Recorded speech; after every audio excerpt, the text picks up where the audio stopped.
Hola, ¿qué tal? Mucho gusto, me presento con todos ustedes. Mi nombre es Sandra Alcalá.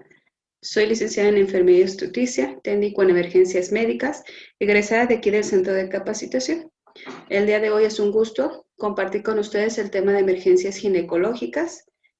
Este tema es meramente clínico y el objetivo de este tema al finalizar es que ustedes aprendan a identificar y describir y tratar cada una de las patologías que se nos puedan llegar a presentar en el campo. Nosotros haciendo una buena evaluación primaria y secundaria podemos llegar a dar un diagnóstico más certero. Sí, sobre todo que lo podamos llegar a confundir con algunas patologías o situaciones que se puedan presentar a nivel de lo que es nuestro abdomen o lo que es la pelvis, el nivel de la pelvis. Al finalizar la sesión, les dejaré con mucho gusto lo que es mi correo para que me hagan llegar cualquier duda que ustedes tengan con toda confianza o se puedan llegar a acercar a alguno de los compañeros de capacitación para que los apoye, que estoy segura que los van a apoyar, ¿sí? Vamos a empezar con el tema. Bueno, las mujeres son las únicas designadas para concebir y dar vida, ¿sí? Por las características de su aparato reproductor.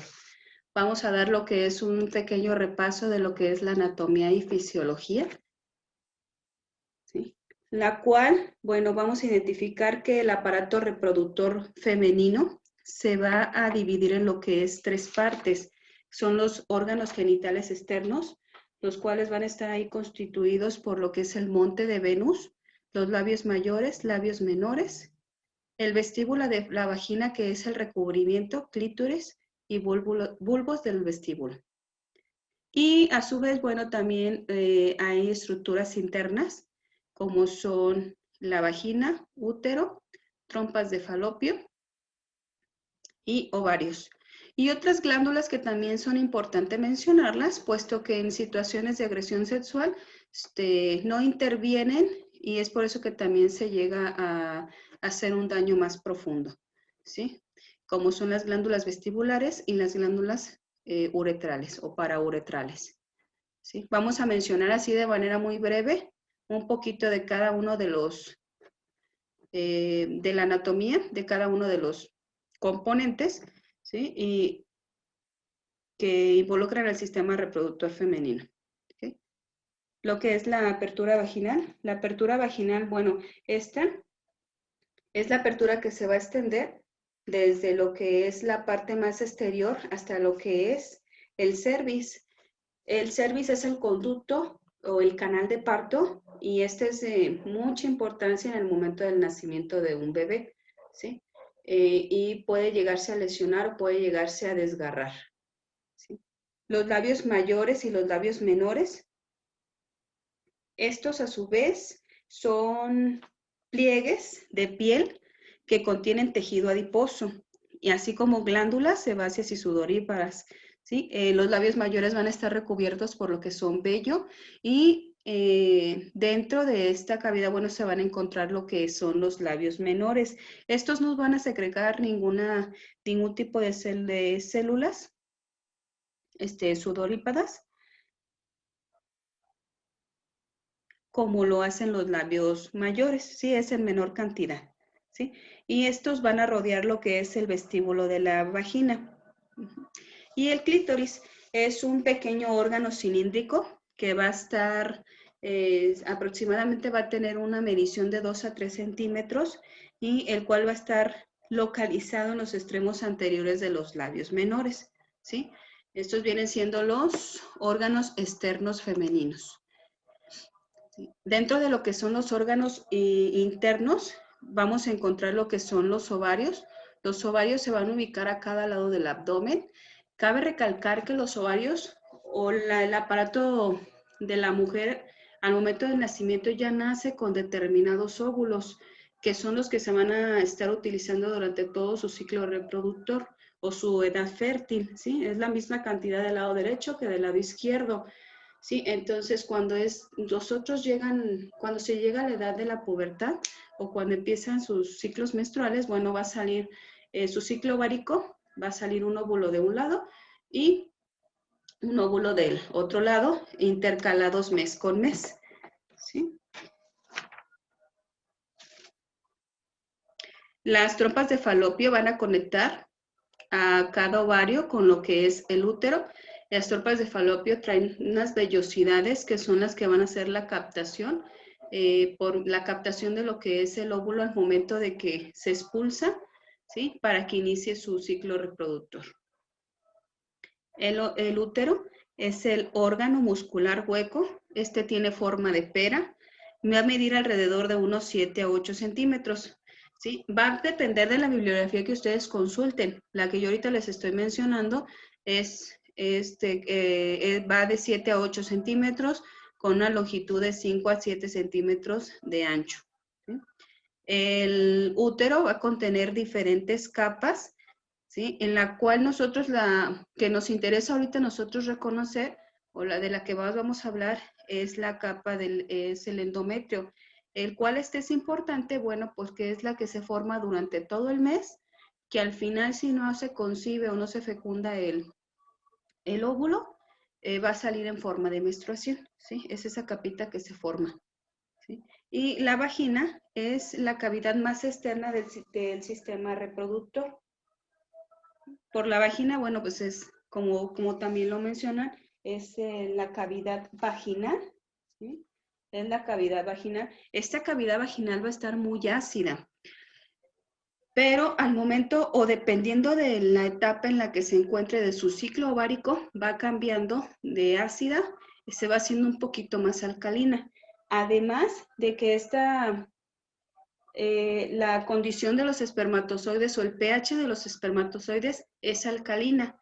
No podrían sobrevivir los espermatozoides mucho tiempo en una cavidad ácida, ¿sí? Entonces, cuando está en su ciclo ovárico o está en su ciclo fértil, ese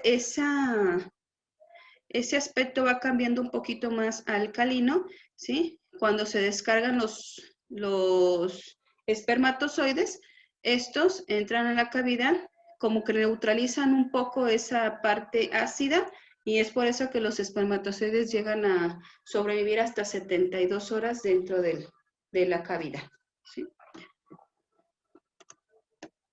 Aquí vemos lo que es el cervix.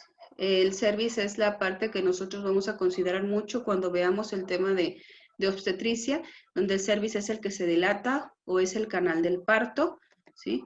Aquí vemos dónde están colocados los ovarios, que contienen los óvulos, cómo están las trompas de falopio.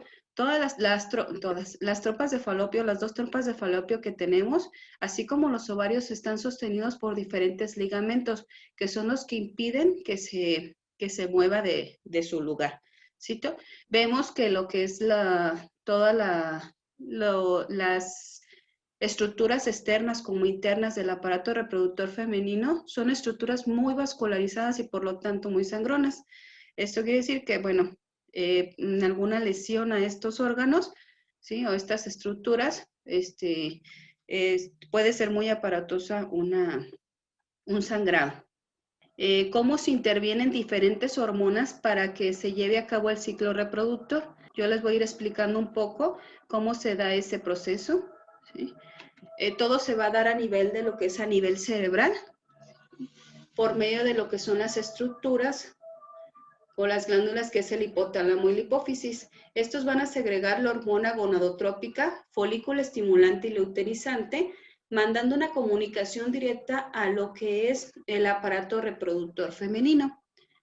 Aquí, por medio de estas secreciones, empieza el proceso ovárico o el proceso de maduración de los ovarios. Este proceso, bueno, se lleva lo que es el ciclo de 28 días.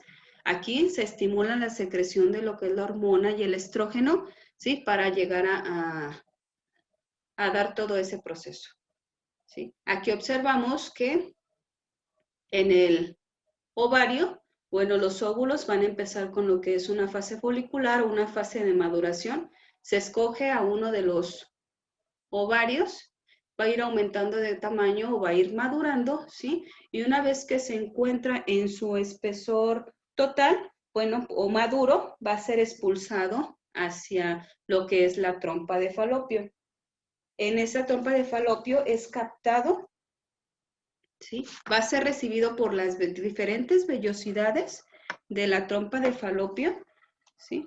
Ahí como ven lo recibe y va a seguir su camino por lo que es toda la trompa de falopio, ¿sí? Ahí lleva el recorrido el óvulo. Si llegase a fecundarse, se va a fecundar en el tercio medio de la trompa de falopio, ¿sí? Este óvulo no fue fecundado, sigue su camino y se va a llegar hasta lo que es el útero, ¿sí? Donde es el endometrio. Y como no fue fecundado, bueno, pues esa capa que se formó durante todo ese tiempo, durante esos 28 días, pues va a ser expulsada en forma de lo que conocemos como menstruación. Aquí observamos cómo ese espesor de esa mucosa, de ese endometrio se va engrosando en cada semana. Se fijan ahí, la semana 2. En la semana 3 ya casi tiene su espesor total. Y en la semana 4, bueno, pues ya se va a degradar en forma de menstruación, ya que no fue un óvulo fecundado, ¿sí? En dado caso de que si hubiera fecundación, pues todo ese endometrio ayuda a que el óvulo se quede, ¿sí?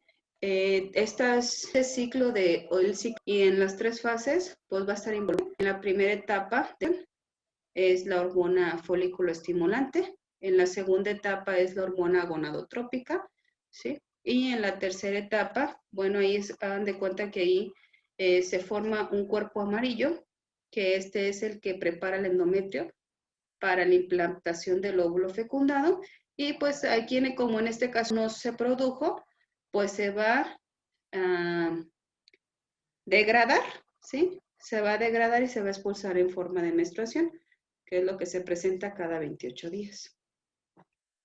La ovulación y la menstruación comienza en lo que es la pubertad, ¿sí? En la adolescencia.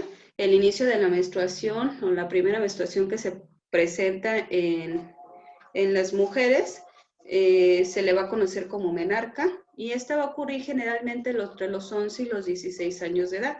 Ahorita ya hay niñas, prácticamente niñas, en las que presenta su menstruación a los 8 o 9 años de edad, una edad muy temprana, ¿sí?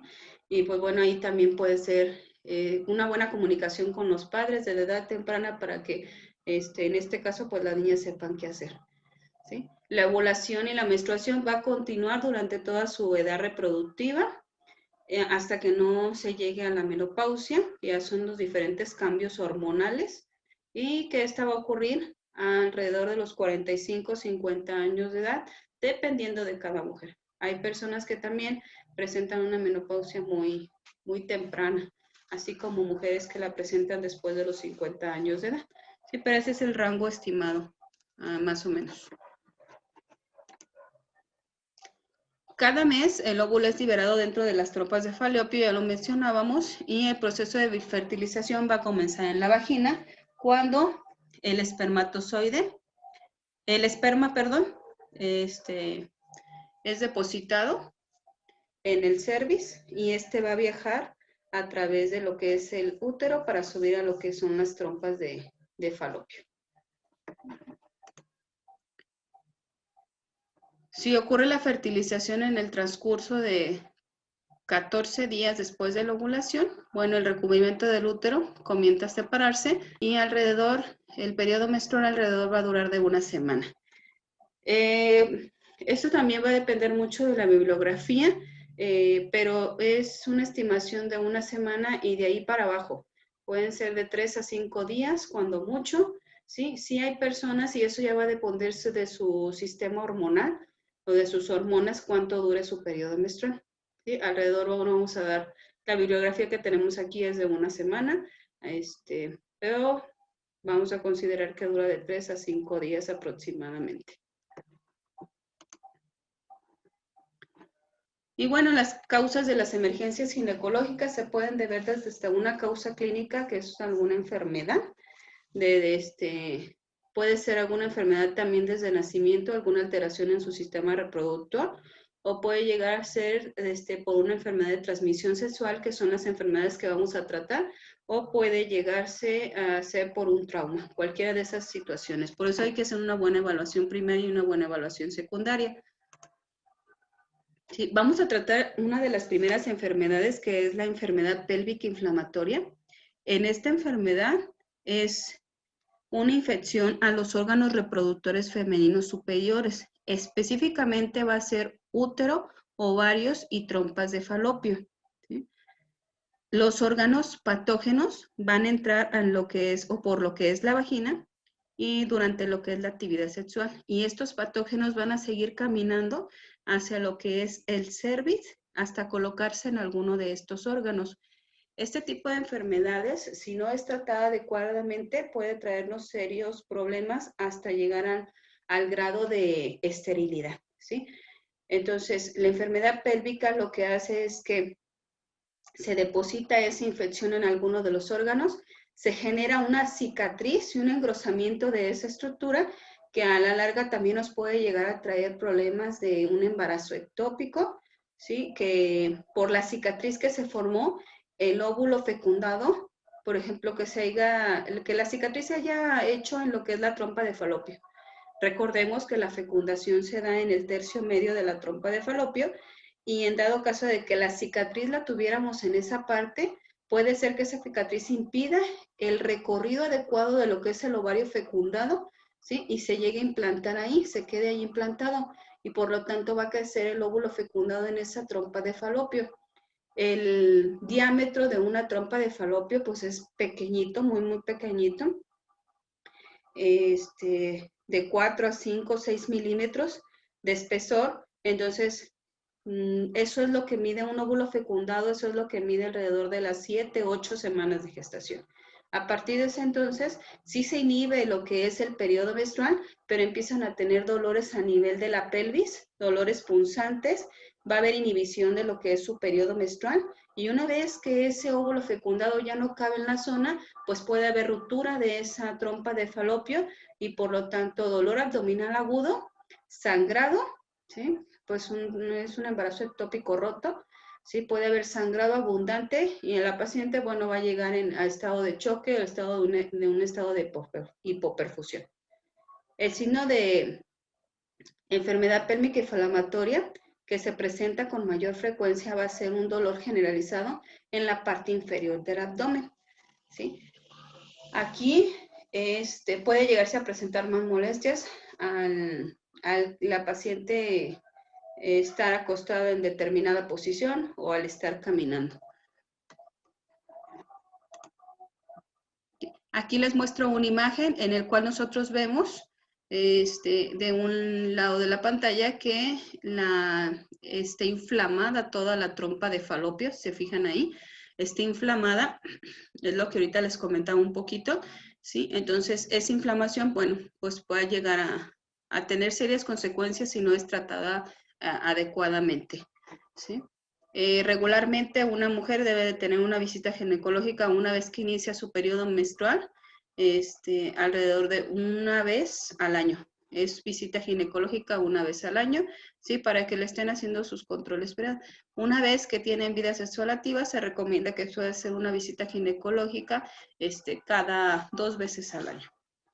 Para evitar este tipo de problemas o ante cualquier signo o síntoma de una infección vaginal, pues acudir a tratamiento. Dentro de lo que son las infecciones de transmisión sexual, estas nos pueden llevar a cabo, nos pueden llevar a desencadenar enfermedades pélvicas inflamatorias. Y las que ahorita vamos a tratar son tres que van a ser la clamidia, la gonorrea y la vaginosis. Entonces, vamos a ver ahorita lo que es la clamidia. La clamidia es una enfermedad de transmisión sexual. Es dentro de las más comunes, ¿sí? Por lo general, este tipo de enfermedad tiene la característica de que tiene un sistema de incubación que va de 1 semana a 15 días. Suele pasar desapercibida hasta por meses. Esa puede ser una de las características que podría diferenciar más comúnmente con la gonorrea. A final de cuentas, las dos son infecciones de transmisión sexual, pero esa puede ser una por la cual podemos descartar una y otra, además de los síntomas que presentan. Tanto la clamidia como la gonorrea se pueden extender hacia otras partes, como puede ser el recto, y progresar a una enfermedad pélvica. Los síntomas de la clamidia por lo general son más leves o al final o están ausentes pero algunos de los síntomas que se puedan llegar a presentar, bueno, pueden ser dolor en la parte baja del abdomen, así como en la parte baja de la espalda, náusea, fiebre, dolor durante el acto sexual o sangrado entre periodos menstruales. Y bueno, ya comentábamos que se puede llegar a extender si no es tratada de manera oportuna. Dentro de lo que es la vaginosis bacteriana, es una enfermedad, es una infección vaginal que va a afectar a las mujeres entre los 15 y los 44 años de edad. En mujeres embarazadas sin tratamiento puede progresar a parto prematuro o los productos pueden llegar a nacer con bajo peso. ¿Sí? Ahí es proceso también por parte de bacterias o acumulación de bacterias y los síntomas que se pueden presentar más comúnmente en lo que es la vaginosis bacteriana es dolor, ardor, comezón y pueden estar acompañados de un flujo con desagradable odor.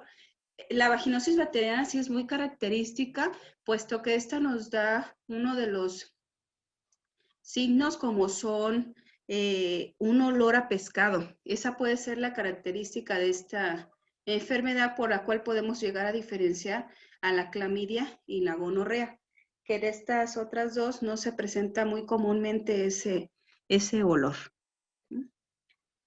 Y bueno, también esta enfermedad, si no es tratada de manera adecuada, va a evolucionar a lo que es una enfermedad pélvica inflamatoria. Y la gonorrea es causada por una bacteria, ¿sí? Neisseria gonorrea. Esta puede crecer y multiplicarse, sobre todo en áreas tibias y húmedas, como es la cavidad vaginal. Y los síntomas son completamente muy parecidos a los otros dos, por eso a lo mejor lo que nos va a diferenciar de una de otra nada más va a ser, yo creo, el periodo, así como el olor a pescado que es en la vaginosis. Los signos y síntomas en la gonorrea son micción dolorosa con ardor o comezón asociados a flujo amarillento o sanguinolento, comúnmente con olor desagradable y sangre asociada en el acto sexual. ¿Sí? Ya en condiciones más severas de la infección, pues ya nos va a dar dolores abdominales, náuseas, vómitos y sangrado entre periodos menstruales. ¿Sí? No debemos de dejar pasar ningún dato. Siempre hay que tener una buena valoración ginecológica. Esta otra de las características de la gonorrea, esta va a tener un periodo más pronto. Pueden llegarse a presentarse los síntomas de 2 a 10 días posteriores al contagio. Entonces, esta puede ser una de las características que puede diferenciarnos a las otras dos patologías. Y la hemorragia vaginal, bueno, la hemorragia vaginal va a tener diferentes causas, desde una menstruación anormal, un trauma vaginal, un embarazo ectópico, un aborto espontáneo, pólipos cervicales. Los pólipos se pueden presentar en cualquier parte del aparato reproductor femenino, sí, pero son más comunes en el cervix. Esos son pequeños sacos o ¿cómo se los digo? Como si se presentaran como hemorroides, ¿sí? Pequeños sacos, pequeñas venitas que se inflaman y si se llega a romper alguno de esos pólipos, también nos puede ocasionar sangrados hasta que no cauterice esa vena. Entonces es por eso que también debemos de hacer un buen interrogatorio con las pacientes para saber sus patologías previas o si están en tratamiento de alguna situación ginecológica que ya se estén tratando. Y también otra de las cosas que nos puede dar hemorragia vaginal, pues es el cáncer. Vamos a hablar ya un poquito de lo que es evaluación del paciente. No cambia en nada. Vamos a hacer nuestra evaluación primaria y nuestra evaluación secundaria en cualquier paciente. Nomás aquí, bueno, pues nos vamos a enfocar a lo que es el sistema reproductor, en dado caso de que nosotros o la queja principal de la paciente nos esté dando datos específicos en la zona, ¿sí? O situaciones de hemorragia vaginal, o dolor abdominal, o dolor en la pelvis. Las mujeres hay que reconocer que también, o sea, las mujeres como tanto los hombres tienen las mismas condiciones para producir dolor abdominal. Es por eso que estas patologías pueden llegarse a confundir hasta con una úlcera por la zona del abdomen y la pelvis o hasta por una apendicitis. O sea, sí pueden llegarse a confundir. Esas pueden ser algunas de las dos y puede haber más.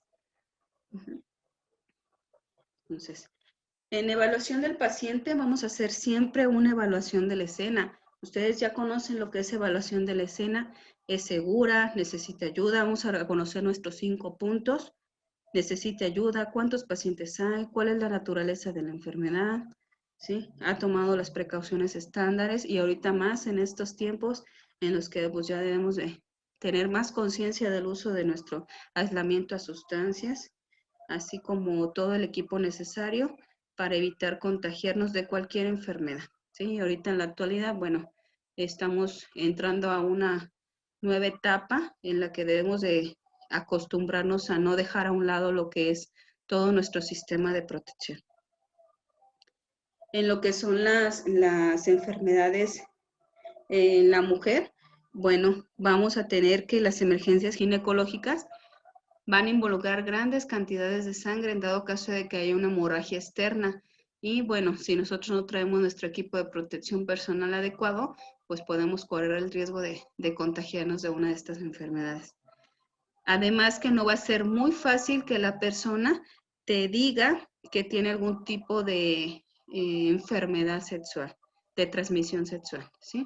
Hay gente que a lo mejor ya conoce cuál es la situación por la que está pasando y no te lo va a expresar de manera libre, ¿sí? Entonces te pueden llegar a inventar algunos síntomas o simplemente no comentártelos y uno pasa por alto este tipo de situaciones y pues nos vamos a llegar a contagiar, ¿sí? En dado caso de que ustedes presenten sospecha de abuso, siempre hay que involucrar a la policía, ¿sí? Más adelante vamos a tocar ese tema en cuestiones a cómo intervenir, ¿sí? Pero siempre que ustedes ya sospechen de acuerdo a una evaluación de la escena, hay que involucrar a la policía para evitarse todos los problemas legales que se puedan llegar a presentar, ¿sí? El mecanismo de lesión, así como la naturaleza de la enfermedad, se debe comprender fácilmente a partir de la información de despacho, como lo que es el abuso sexual. Pero muchas veces, pues siempre el despacho a veces no nos da información concreta, ¿sí? Solamente nos dice persona lesionada en tal lugar y acudan, femenina, en tal lugar con dolor abdominal, ¿sí? Entonces, pues ese dolor abdominal es muy amplio. Hasta que nosotros lleguemos es cuando nos damos cuenta qué tipo de situación estamos tratando de hacer nosotros nuestra evaluación, ¿sí? Siempre que nosotros tengamos un llamado a atender una persona en edad reproductiva, hay que ir pensando siempre que podemos llegar a encontrarnos una de estas condiciones. En lo que es la evaluación primaria, vamos a formarnos siempre una impresión general. Cada que nos vayamos acercando a la escena, nosotros ya debemos de irnos generando una impresión general. ¿Qué es lo que estamos viendo a nuestro alrededor? ¿En qué posición encontramos a la paciente? Si quiere que nos acerquemos o no nos acerquemos a ella, ¿sí? Pero bueno, vámonos por partes. Fórmese su impresión general. Siempre vamos a evaluar primeramente la vía aérea y la respiración y vamos a tratarla de manera adecuada en dado caso de que ésta requiera intervención, ¿sí? Después nos vamos a ir a evaluación de lo que es el pulso, así como el color, temperatura, humedad de la piel, que nos van a ayudar a identificar cualquier pérdida de sangre, ya sea interna o externa, ¿sí? Que la más difícil de identificar, bueno, pues es la interna. La mayoría de las emergencias ginecológicas no amenazan no amenazan la vida, nos dan la oportunidad de nosotros hacer una buena evaluación, ¿sí? Y llegar a un buen diagnóstico lo más certero posible. Vamos a investigar lo que es la queja principal. Algunas cuestiones son extremadamente personales. Debemos de tener mucho cuidado cómo nosotros hacemos un interrogatorio. Nuestras pacientes, ¿sí?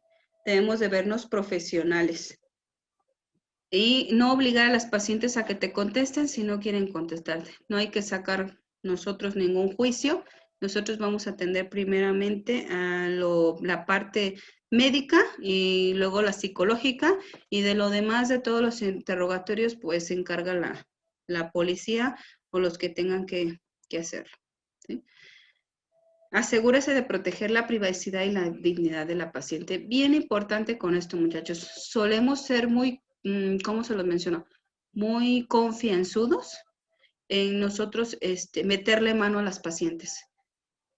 Hasta para tocarle un dedo necesitamos nosotros pedirle permiso, porque todo lo que no esté autorizado por la paciente, a menos que esté con pérdida del estado de alerta, pues se puede llegar a malinterpretar, y más en alguna situación de abuso, ¿sí? En donde ustedes pueden estar involucrados también en alguna demanda por violación, aunque ustedes no hayan hecho nada, ¿sí? Entonces siempre tenemos que pedirle permiso a la paciente para valorarla, y más en cuestiones que se involucran de su parte íntima.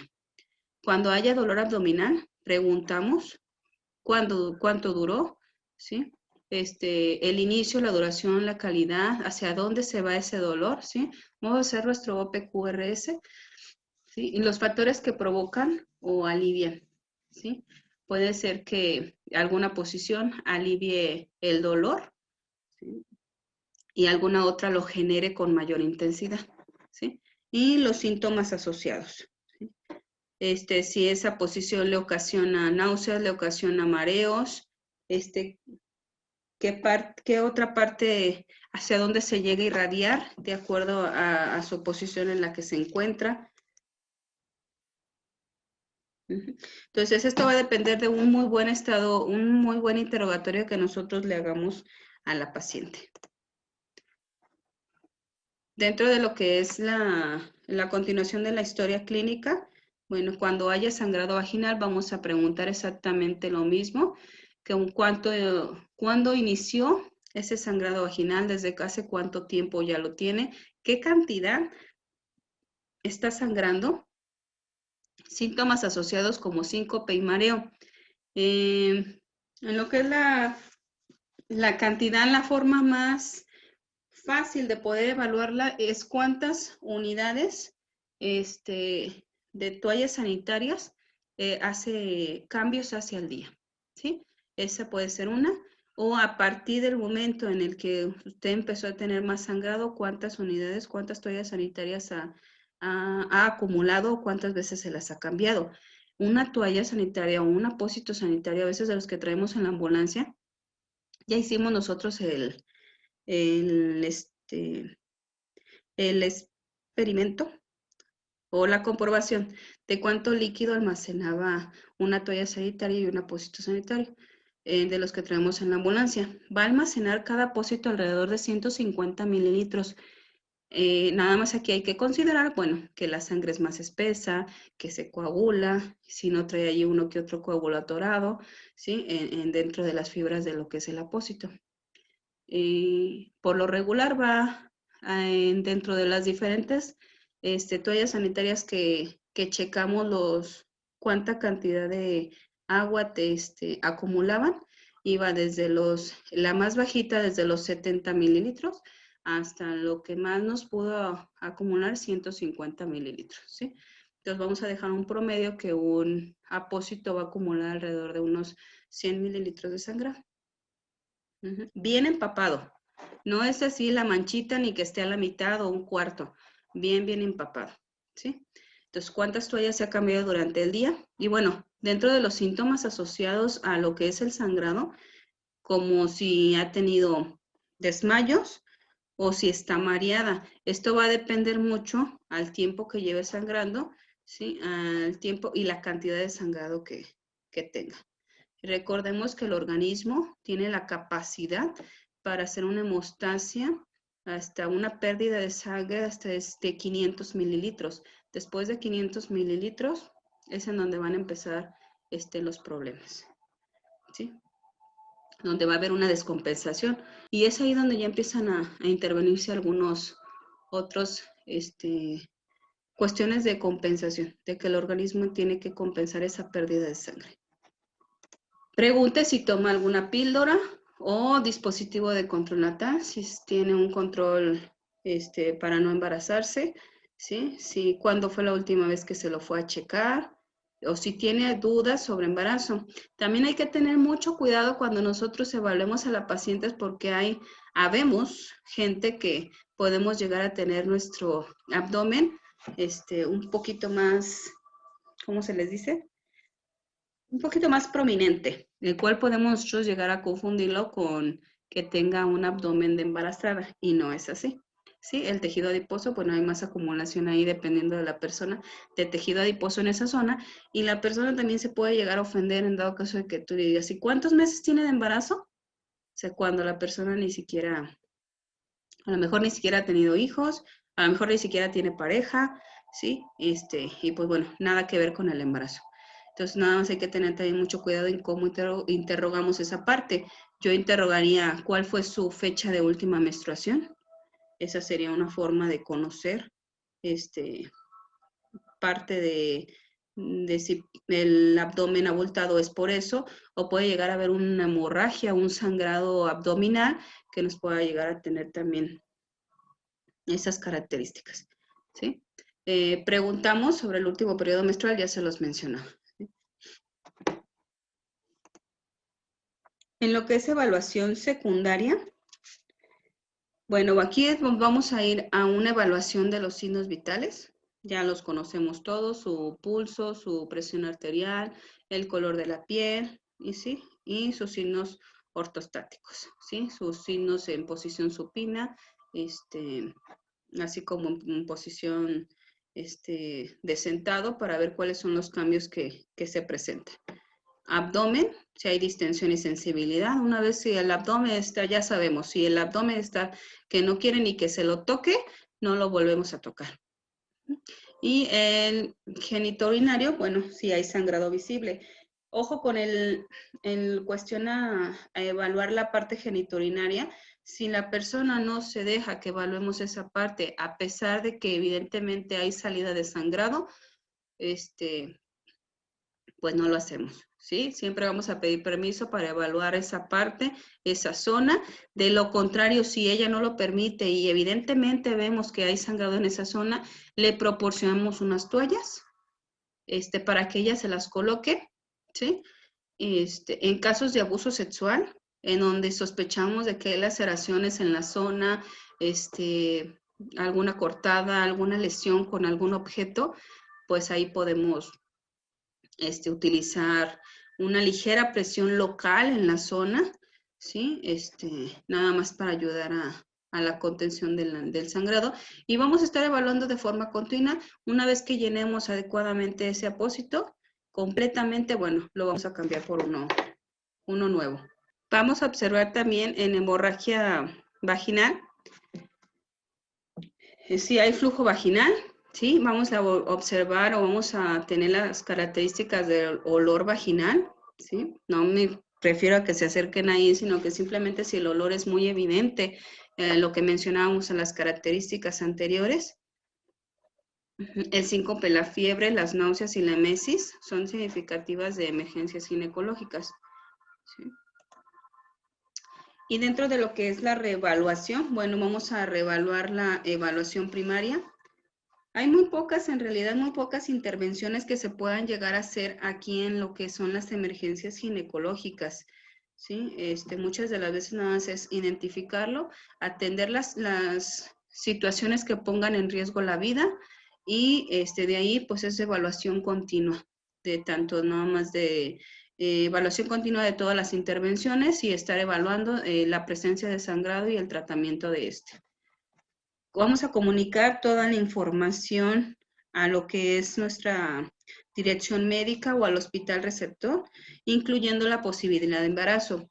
Si nosotros no sabemos específicamente fecha de última menstruación y dolores, y hay dolores o características evidentes, como es abdomen globoso, ¿sí? Como no se sabe la fecha de última menstruación, pero les dice que ya tiene como 3 meses que no llega a su periodo menstrual, siempre, y la persona se encuentra en edad reproductiva, siempre vamos a tener o no vamos a descartar la sospecha de un embarazo. En atención médica de emergencia, vamos a checar, mantenga la privacidad de la paciente tanto como sea posible, eso ya se los mencionaba. Muchas de las veces, bueno, actuamos de manera nosotros ya como de manera rutinaria y lo que hacemos es, a ver, señora, déjeme verla o necesito verla ahí. Y es también más fácil que los vayan a dejar que los atiendan o evalúen la parte íntima de la persona, una técnica en emergencias femenina, en donde le va a dar un poco más de confianza a la persona lesionada, pues mostrarle su parte íntima, ¿sí? No la obligamos si ella no quiere, ¿sí? Pero si vemos sangrado, pues bueno, vamos a manejarlo de otra manera, como el que ella nos ayude, en dado caso de que ella tenga su estado mental adecuado, ¿sí? Utilizamos toallas sanitarias para controlar el sangrado y bueno, vamos a documentarlas, eso ya lo comentábamos. Los genitales externos están demasiado inervados por nervios y esto hace que las lesiones sean muy dolorosas. Es posible que nosotros queramos también hacer que las pacientes caminen hacia la unidad o se muevan a otra posición y bueno, dependiendo de la posición, la paciente puede llegar a tener más dolor. Trate las laceraciones externas con compresas estériles húmedas, por la zona nada más, ¿sí? Si no tenemos estériles, bueno, pues utilizamos las apósitos estériles o lo más limpio que se pueda, ¿sí? Por la cavidad o porque alguna bacteria se pueda llegar a introducir por la vagina. Pero también recordemos que no vamos a introducir nosotros ningún empaque, ningún apósito dentro de la vagina por más sangrado que nosotros observamos. Todo va a ser de manera externa y tratando todos los datos que pueda llegar a presentar la paciente de estado de choque. ¿Sí? Sabemos que cuando una paciente entra en estado de choque, pues bueno, vamos a mantenerla bien oxigenada, vamos a mantenerla caliente, vamos a cuidar su temperatura corporal, vamos a ponerla en posición supina, a colocarle su oxígeno y a estar checando, reevaluando sus signos vitales, así como pedir autorización médica para reposición de líquidos en caso de que tengamos la capacitación para hacerlo, ¿sí? Y en evaluación y manejo de condiciones específicas, bueno, la enfermedad pélvica inflamatoria, dijimos que es la queja principal, va a ser el dolor abdominal. Después de eso, bueno, ya ahí vamos a hacer el interrogatorio adecuado para determinar hacia dónde nos vamos, si puede ser una enfermedad de origen de transmisión sexual o simplemente una enfermedad bacteriana, que nos esté ocasionando inflamación en algunos órganos. El tratamiento prehospitalario, bueno, pues es limitado, ya los comentábamos, que no tenemos mucho que hacer en este campo, ¿sí? Y no suele recomendarse transporte de emergencia, a menos que tengamos datos de choque. Hay pacientes que ya van a solicitar una ambulancia, pero porque ya tienen sangrando más de un mes, en donde ya su capacidad de alerta pues ya disminuyó por la cantidad de sangrado que está arrojando y está entrando en una etapa de choque temprana, ¿sí? Dependiendo de la cantidad de sangrado que haya arrojado. Y entonces, ya cuando solicitan una ambulancia es porque la persona ya tiene mucho tiempo así, o en situaciones donde soliciten una ambulancia para manejo de situación en emergencia de este tipo en la mujer, puede ser más por abuso sexual, ¿sí? Por alguna violación. El abuso sexual y la violación, bueno, pues cada día desgraciadamente es más común. Usted puede ser la primera persona en la que usted llegue a la escena y tenga contacto con la víctima después del encuentro, ¿sí? Los técnicos en emergencias médicas que tratan a las víctimas de abuso enfrentan muchos problemas complejos, pero nosotros debemos de estar bien centrados en que nuestro primer objetivo es la atención médica, posterior la atención psicológica y bueno, ya los peritos se encargarán de hacer todo su manejo de todo lo demás, ¿sí? Tal vez usted sea la primera persona, ya lo mencionábamos, y el profesionalismo, el tacto y la amabilidad y la sensibilidad son muy importantes. Ojo en esta parte, caballeros, no es por hacerlos a un lado, pero difícilmente si nosotros llegamos a una escena de abuso sexual o violación, difícilmente van a permitir que un caballero se acerque, que la víctima no va a permitir que se le acerque, ¿sí? Entonces, si nosotros traemos el antecedente o nos llega a nuestra cabina el llamado de que es un abuso sexual así directamente o que fue una violación, y ustedes tienen personal femenino allí en su base, de preferencia de una vez que se vaya el personal femenino para que sea la primera persona que se acerque en ella, porque lo primero que va a querer la persona lesionada, ¿sí? Es que se le acerque un caballero, ¿sí? Entonces, por más amable que sean los caballeros, pues por la situación psicológica de la persona en esos momentos, pues no les va a permitir que se le acerque, dependiendo del grado de frustración y de emocional y el daño causado que le hayan, cómo se lo hayan producido. ¿Sí? Entonces, difícilmente van a permitir que se acerquen a ella. Esté atento respecto al uso de drogas empleadas para facilitar el abuso sexual o la violación. La mayoría de las drogas empleadas en esta parte de aquí, bueno, son drogas que actúan en el sistema a nivel central o actúan a nivel muscular, en donde hay relajación de todos los músculos y bueno, por consiguiente viene lo que es la agresión física. Es posible que la paciente esté todavía en un estado no consciente, ¿sí? De que hubo un abuso y del uso de la droga. Muchas de estas drogas son incorporadas a bebidas, ¿sí? O ya en dado caso más extremos o por medidas ya de agresión que les hayan administrado. Estos, bueno, pues incapacitan a la persona para poderse defender y por lo tanto viene la agresión. Hay muchas drogas las cuales pueden llegarse a usar. Si estas drogas todavía están en el sistema de la paciente, durante su evaluación podría registrarse esos datos. La paciente puede llegar a presentar hipotensión, bradicardia, malestar abdominal, dolor abdominal, dificultad para respirar, puede llegar a tener hasta convulsiones, dependiendo del grado, la dosis o en la que se encuentre. Muchas de las drogas no son compatibles con el alcohol y es ahí donde puede haber choque en el sistema, ¿sí? Puede llegar a tener hasta coma o incluso la muerte, dependiendo de la cantidad de dosis que se haya empleado.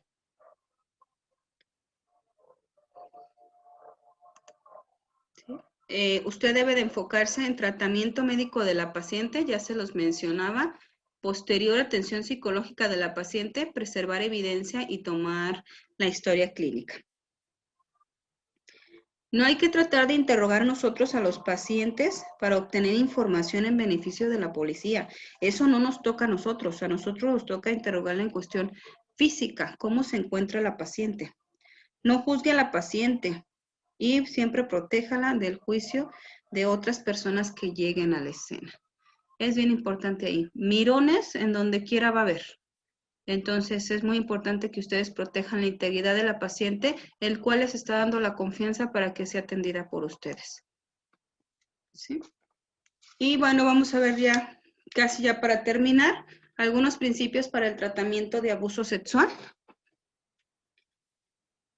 Estos, bueno, pues se van a aplicar en personas que han sido abusados sexualmente. Es bien importante que ustedes documenten con detalle el historial, la evaluación y el tratamiento, así como la respuesta al tratamiento de la paciente. Es importante que ustedes hagan sus anotaciones en las cuales plasmen cómo encontraban a la paciente, la condición mental en la que estaba, ¿sí?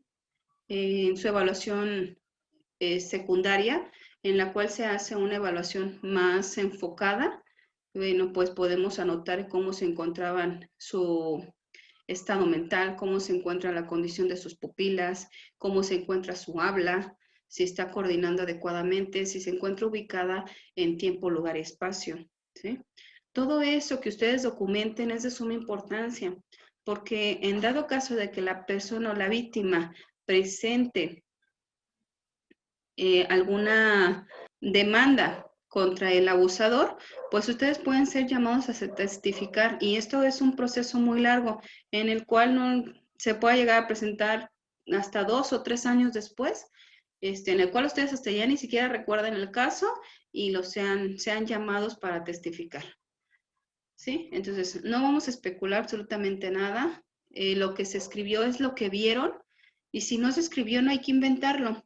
Y no porque escuchemos por otras voces, vamos a sentarlo en nuestra parte de servicio, ya que eso, bueno, estaríamos ahí infringiendo en estar dando datos falsos. Registramos todos, registramos solo los hechos. Y no vamos a escribir lo que dijeron o lo que escucharon, simplemente vamos a anotar lo que ustedes hayan visto. Complete la historia sample objetivamente. Siga cualquier política de la escena de crimen establecida. No mueva ningún objeto, porque todo puede ser referencia para la policía o para alguna evidencia, en particular si las políticas acerca de la recolección de evidencia, si ustedes las mueven, bueno, si ustedes mueven la evidencia, ahí se pueden descartar muchas, una evidencia que le pueda ayudar a la persona para ampararse ante el agresor, ¿sí? Si el paciente tolera ser enrollado en una sábana estéril para quemados, esto le puede ayudar a los investigadores, ya que eso va a evitar que se pierdan algunas evidencias, ¿sí? Aquí menciona que puede ser cabello, fluido o fibra del supuesto agresor, ¿sí? Entonces, hay muchas cosas que le pueden beneficiar. Entonces, si la paciente permite que lo hagan, pues trasladarla en esa manera. Además que le va a ayudar a regular su temperatura corporal. No examine los genitales a menos que haya una gran hemorragia. Ya se los comentaba. Si se inserta un objeto en la vagina o recto, no intente removerlo. ¿Sí? Siempre que sea posible, reduzca la ansiedad del paciente usando una técnica en emergencias médicas, como ya se lo mencionaba, ¿sí? Para ayudar a disminuir la ansiedad. Desaliente al paciente a bañarse, invalidar o limpiar cualquier herida hasta después de que el personal del hospital haya completado una evaluación. Si esto aún no sucede, chicos, sí desalienten a la paciente para que así sea, ya que, pues, si no, de lo contrario, pues elimina toda la evidencia. Manipular lo menos posible, a menos si está en riesgo su vida y ustedes tienen que desprender prendas o alguna otra situación, bueno, pues ahí ya ni cómo hacerle, ¿sí? Pero si ustedes pueden preservar lo más que se pueda la evidencia, adelante.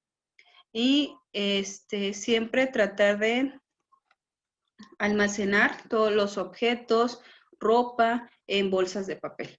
Las bolsas de papel o el papel lo que hace es que va a permitir que el secado, ya sea de sangre o de algún líquido corporal, seque de manera natural, ¿sí? A diferencia de lo que es en una bolsa plástica, donde se va a generar humedad, no va a secar, va a secar de manera más tardía, además de que pues, se pueden producir algunas bacterias, o moho, dependiendo del tiempo que dure guardada la evidencia. ¿Sí? Entonces, de preferencia, si es en alguna bolsa de papel, pues sería lo ideal, ¿sí? Si el paciente insiste en que quiere ir al baño, bueno, no se lo podemos negar, ¿sí? Siempre y cuando ustedes ya le hayan explicado las consecuencias que eso tiene, ¿sí? De en dado caso de que definitivamente no logren convencerla de no ir al baño, bueno, pues si tenemos algún recipiente, para poder recolectar la orina, pues lo podemos hacer. Y sellamos y etiquetamos las bolsas para entregárselas a la policía o las entregamos directamente al hospital o con las trabajadoras sociales.